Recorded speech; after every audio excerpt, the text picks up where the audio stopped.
I've spent 3 weeks in China. It's a country I love, and it's a language I love, and it's a program I love. East meets West. And I'm so grateful that I came here because I found Chinese. At the center of the United States. China is much closer to Memphis than it was 20 years ago. River, road, rail, and runway connect Memphis, Tennessee to the world. FedEx is headquartered here in Memphis. We are one of the leading distribution centers for the world. China is our third largest exporter. Chinese investors are very attracted to Memphis. And it was here in Memphis where Elvis Presley lived and brought rock and roll to the world. Here in Memphis where the zoo is one of only 4 in the United States with giant pandas. And here in Memphis that a unique institute serves as a bridge between the two cultures.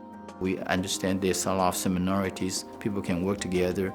The East and West are coming together at the Confucius Institute at the University of Memphis.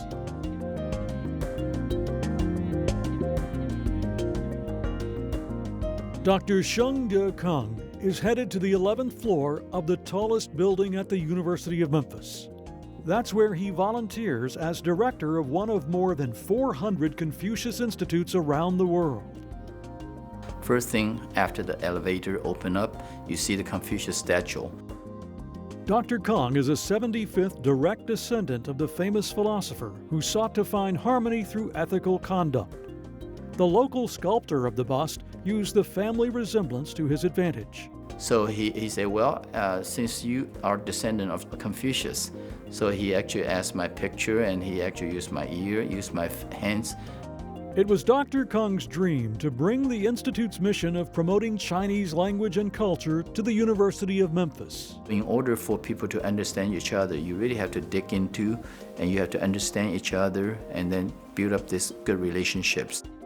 Dr. Kung is a highly respected professor of geography who started the Confucius Institute in 2007 out of a small space in his office. Back then, the institute had just 2 employees. Today, it has 57 employees and is expanding its office to include another full floor. In 6 years, we have grown quite a bit. It's almost exponentially. It's our founder, the founder of China. The institute has placed teachers in 62 schools across Tennessee, teaching more than 11,000 students of all ages. In 12 of those schools, the Confucius Institute provides a full-time Chinese teacher for 3 years, plus resources and technology.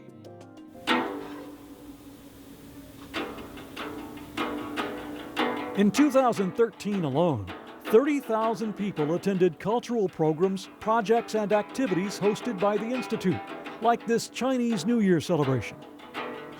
That was helped a lot for other Western people to understand, oh, what is Chinese New Year, what it really is. I think a diverse society is a society that understands different cultures, appreciates different cultures, honors different cultures. Confucius Institute is to be complimented because they have established such a very prominent presence at the University of Memphis, and they've been very, very active in the community as far as trying to promote the cultural aspects of the Chinese society.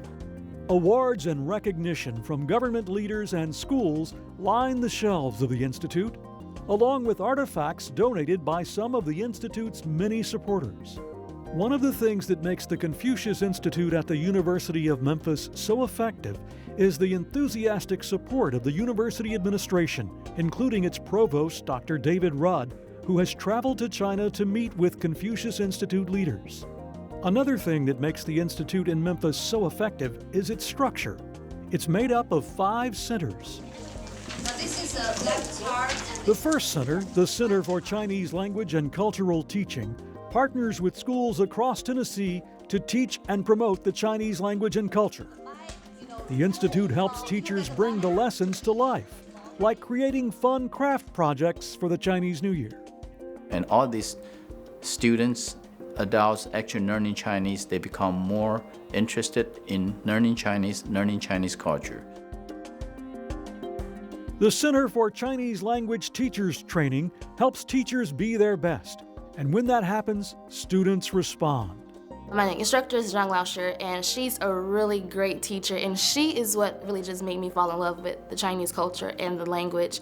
The entire Confucius Institute family, they're just really loving and supportive. Okay, one more time. 你喝咖啡了吗? Students and teachers alike benefit from the next center, the Center for Chinese Language Testing. It is one of only a handful of certified language centers in the U.S. where non-native speakers of all ages can take a national standardized test to assess their proficiency. The Center for Study Abroad and Exchange provides opportunities for students like Savannah Wister, who spent 2 weeks in China when she was in high school. It was life-changing. I mean, I don't think you can really consider yourself to have an open mind until you go abroad to a place where there's people who are not entirely different, but live by different cultural standards than you do, and who are completely and 100% accepting of you. Nick Nicolo is a senior at U of M. He spent 5 months in China. When I first got there, I couldn't even pronounce my words correctly. After about a month, I could say anything I wanted. And then probably after about 4 months, I was able to communicate conversationally. The Center for Comparative Research at the Confucius Institute searches for the best of Eastern and Western culture and methodologies. The faculty and staff of the Institute then use that data in lectures across the U.S. and China. How the business is done is really fascinating to me. It's different than how we really do business in the United States. Unless you spent about a month in Tokyo, which we did. Anthony Cordova is pursuing an undergraduate degree in Asian Studies and International Trade through the Confucius Institute. Our language is so hard for them to learn. The interdisciplinary degree was established thanks to a $1 million donation by an anonymous benefactor.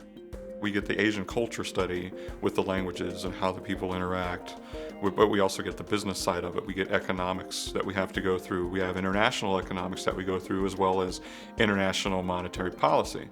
It is interdisciplinary. It is cross-department, cross-college. Students have to learn language, the Chinese language, and also students have to understand the culture and also have some business background so they can help the Tennessee economy to grow, as well as to help the China and Chinese economy. In a city like Memphis, where 20% of the economy is export-driven, the Confucius Institute is a valuable asset. It's vitally important that we understand the culture of China when it comes to conducting business. People do business with people and in places where they're comfortable. The partnership with the Greater Memphis Chamber and the Confucius Institute is a game changer. It's important for the work to continue, more and more Memphians to learn the Chinese culture, more and more Memphians to become familiar with the Chinese language. Confucius Institute actually serves as a bridge to bridge the different cultures and different people together in order for them to understand each other so they can actually build a better and more harmonious environment. Today, Dr. Kong dreams of a bigger Confucius Institute for the University of Memphis, one with its own building, to better fulfill its mission. My goal for Confucius Institute is to make our Confucius Institute one of the best of the model Confucius Institute. The Confucius Institute at the University of Memphis, bridging cultures on the path to a prosperous future.